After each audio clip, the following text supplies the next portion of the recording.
Outlaw.com.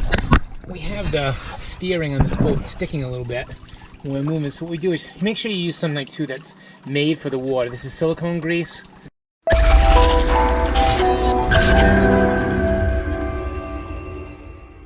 It's, it's pure silicone.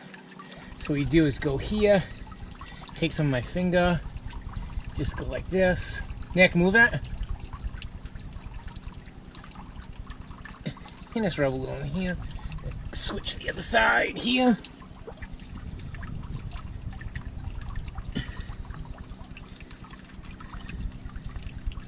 And that usually takes care of it for the season.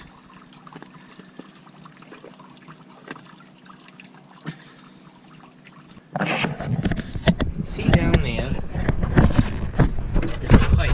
Nick, why don't you go turn it? Yeah. And if it gets gunky, see how it's gunky? See how that thing moves? Now he just moved it there, now it's moved there. So we're going to put a little silicone grease there too to make it much more smooth. Hey guys, thanks for watching our video. If you have time, please subscribe to my channel, click here to watch more videos, or please give me a thumbs up.